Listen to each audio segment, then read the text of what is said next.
दोस्तों स्वागत है आप सभी का मैथ वाले सर के नए वीडियो में। तो आज की वीडियो में हम एक और क्वेश्चन करेंगे जो कि पिछले एग्जाम में बहुत बार रिपीट हुआ है। ठीक है, तो इसमें करना ये है कि हमें करनी के अंदर क्वेश्चन मार्क दिया है, मतलब ये है कि इसकी वैल्यू निकालनी है। ठीक है, और ये पूरा इक्वेशन है। ठीक है, तो इस इक्वेशन को सॉल्व करके हमें एक्स की वैल्यू निकालते हैं। तो चलिए देखते हैं कैसे निकालते हैं। ठीक है, सबसे पहले हम इसको सिंप्लीफाई करेंगे, मतलब इसको आसान करने की कोशिश करेंगे और जो ये क्वेश्चन मार्क है उसको एक्स मान लेंगे। ठीक है, जैसे कि ये संख्या है इसको मैं आगे लिखता चलूँगा। 1575 भाग का उल्टा क्या होता है? गुणा होता है। ठीक, तो जब ये उल्टा आपने किया तो इसके नीचे क्या रहे, जैसे 21 है तो इसके नीचे 1 लिख सकते हो ना, कोई दिक्कत नहीं है। तो जब साइन बदल रहे हो तो ये फ्रिक्शन में क्या होगा, बदल जाएगा, मतलब ये 1 ऊपर 21 नीचे। ठीक है, तो 1 ऊपर गया और 21 नीचे आएगा। ठीक है, तो ध्यान रखना जब भी साइन बदलोगे तो संख्या पलट जाती है। ठीक है, अब यहाँ पे 5 है तो इसके नीचे मैं 1 लिख सकता हूँ, कोई फ़र्क नहीं पड़ने वाला। अब मैं इसका भी साइन पलटूंगा तो 1 ऊपर चला जाएगा, 5 नीचे आ जाएगा। ठीक है, और भाग का गुणा हो जाएगा, गुणा करने में आसानी होती है। ठीक है, तो ये ऊपर गया और ये 5 नीचे आ गया। ठीक है, इतना हो गया। अब यहाँ पे ध्यान से देखो, अब ये गुणा है तो इधर आके भाग हो जाएगा ना, जैसे 6 का गुणा है यहाँ पे, तो इधर आके 6 का भाग हो जाएगा। ठीक है, और तो भाग तो हो गया। ठीक है, तो भाग को मुझे क्या करना पड़ेगा, दोबारा से गुणा में तो बदलना पड़ेगा ना। जैसे कि अभी देखो यहाँ पे, जैसे मान लो कि ये x10 है, मतलब ये कि ये मल्टीप्लाई 6 है, तो जब मैं इधर लेके आऊँगा तो ये भाग 6 हो जाएगा। ठीक है, और इसके अंदर मैं नीचे 1 मान सकता हूँ। ठीक है, तो अब ये भाग का क्या होगा, गुणा होगा, मैं पलटूंगा क्योंकि इसको पलटना होगा मुझे, तभी तो सॉल्व कर पाऊंगा। तो 1 ऊपर जाएगा और 6 नीचे आएगा। ठीक है, कोई दिक्कत नहीं।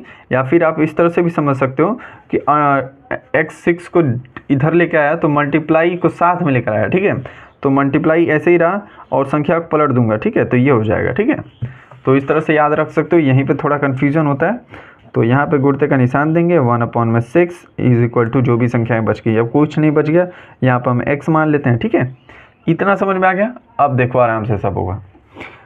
ये देखो 5 से इसको काटेंगे। ठीक है, तो ये कितनी बार कटेगा, तो 5 से तो एक बार में कट जाएगा, ये 3 बार में 15 आएगा, फिर एक बार में जाएगा तो यहाँ पे 25 हो जाएगा, ये हो जाएगा। ठीक है, तो अब आपकी संख्या बच गई 315 और 21 और 6 आपस में इसको भी गुणा कर लेते हैं। ठीक है, तो 21 और 6 का देखो यहाँ पे गुणा में हम क्या होता है ना कि सामने वाली संख्याओं का गुणा करते हैं। अब इस 315 में 1 का गुणा करोगे, 1 का तो वही संख्या आएगी, तो वही संख्या लिख दिया।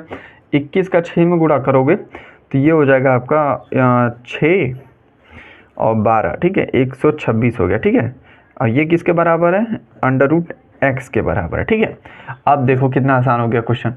अब क्या करना है, आपको x की वैल्यू निकालनी है सिंपली।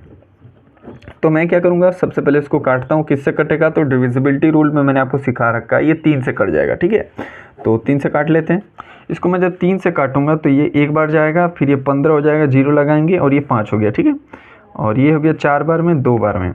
तो अब हमारा बच गया, इसको लिख लेते हैं हम, 105/42 इज इक्वल टू √x, ये बचा। अब इसको और सॉल्व कर सकते हैं, ये फिर कटेगा 3 से।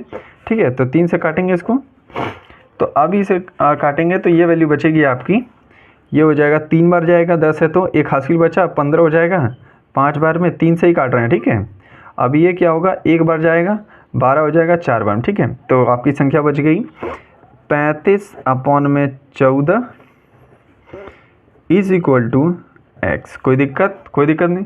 अब मैं 7 से इसको काट सकता हूँ डिविजिबिलिटी रूल से। ठीक है, तो 7 से मैं इसको काटूंगा तो ये 5 बार में कटेगा और ये 2 बार में कटेगा, तो ये आपकी वैल्यू आ गई 5/2 इज इक्वल टू √x। तो जब ये इस तरह से, तो मैं इसको इस तरह से लिख सकता हूँ, कोई दिक्कत नहीं होगा, मतलब ये x इक्वल टू 5/2 में लिख सकता हूँ। ठीक है, इतना समझ में आया। अब देखो x की वैल्यू कैसे निकालते हैं। अब देखो यहाँ पे ध्यान से समझना। ठीक है, अब इसको कैसे पलटते हैं। अब जब √ को आप इधर भेजोगे ना, क्योंकि x को अकेले छोड़ेगा तभी तो x की वैल्यू आएगी, तो √ इधर आके स्क्वायर हो जाता है। होता कैसे वो भी बताऊंगा, अभी उत्तर निकालो। ठीक है, तो x इक्वल टू हो जाएगा आपका 5/2 का होल स्क्वायर। ठीक है, यहाँ पे ये समझ सकते हो क्योंकि इधर आके होल स्क्वायर हो जाता है। ठीक है, तो x की वैल्यू निकाल लो, यहाँ पे ये हो जाएगा 25/4, यानी कि x इक्वल टू 25/4 ये होगा। ठीक है, अब इसको और सॉल्व करना चाहो तो आप कर सकते हो। x की डायरेक्ट पूरी वैल्यू निकाल दी है तो 4 से इसको भाग दो, ठीक है। ठीक है, तो 4 से इसको भाग देंगे तो ये आपका हो जाएगा 6.25 और ये हो गया आपका आंसर, ठीक है। तो यहाँ से आपको ऑप्शन मिल गया होगा, ठीक है। तो यहाँ पे ये क्वेश्चन खत्म होता है। अभी मैं आपको बता देता हूँ कि यहाँ पे हमने स्क्वायर करने, इधर जब अंडर रूट को इधर भेजा तो स्क्वायर क्यों हो गया, ठीक है।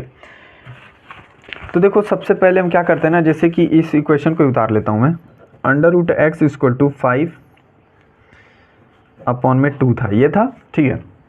अब हम क्या करते हैं ना कि अंडर रूट को हटाने के लिए बोथ साइड स्क्वायरिंग कर देते हैं, मतलब दोनों साइड स्क्वायर कर देंगे। तो इस साइड स्क्वायर करोगे, ये अंडर रूट एक्स है और ये है आपका स्क्वायर, ठीक है। और ये हो गया, अब ये हो गया आपका 5/2 का होल स्क्वायर हो जाएगा। कोई दिक्कत नहीं, क्योंकि हम दोनों साइड स्क्वायर कर रहे हैं तो दोनों का आपस में वैल्यू क्या होगा, सेम ही होगा। मतलब वैल्यू अलग हो सकती है लेकिन उनके बीच में रेशियो जो होता है ना वो सेम होता है, इसलिए इसको हटाने के लिए हम यहाँ पे स्क्वायर कर रहे हैं। अब ये देखो, अब इसको हम क्या करेंगे, ब्रैकेट को हटाएंगे, ठीक है। तो यहाँ पे ये वैल्यू क्या होगा कि आप तो ऐसे बोलोगे कि अंडर रूट से स्क्वायर कैंसिल हो गया, ठीक। होता कैसे कैंसिल है तो ये बताओ। तो ये देखो, अंडर रूट को हम क्या है, अंडर रूट क्या है, किसी का हाफ ही तो है, यानी कि x के पावर पे मैं क्या लिख सकता हूँ, 1/2 और इसके बाहर क्या है, स्क्वायर है, ठीक है। तो ये x का 1/2 है तो ये इसको अंडर रूट लिखते हैं, ठीक है। मतलब किसी भी संख्या के ऊपर अगर अंडर रूट है तो उसको हम हाफ लिख सकते हैं, जैसे कि 1/2, ठीक है। तो 1/2 और बाहर 2 है तो ये बाहर निकलेंगे तो ये क्या होगा, ये देखो x इधर गया तो आप बाहर वाली संख्या क्या होती है, आपस में गुणा हो जाती है, यानी कि 1/2 गुणते 2 हो जाएगा, ठीक है, बाहर वाली संख्या, ठीक है। अब ये क्या होगा, 2 से 2 कैंसिल, तो x के पावर 1, तो x के पावर 1 होता है तो वही वैल्यू आती है, यानी कि x ही आती है, ठीक है। तो इसलिए यहाँ पे डायरेक्ट मैंने x ही लिख दिया, ठीक है। इतना तामझाम याद करने की ज़रूरत नहीं, मैंने प्रूफ दिखाया, ठीक है। आप डायरेक्ट ये याद रखना कि अंडर रूट को जब भी हम इधर भेजते हैं तो उसका स्क्वायर हो जाता है, इस साइड जितनी भी संख्याएं होती हैं, ठीक है। तो ये हो गया आपका आंसर। तो आई होप आपको समझ में आया होगा। तो मिलते हैं अगले वीडियो में, तब तक के लिए पढ़ते रहिए।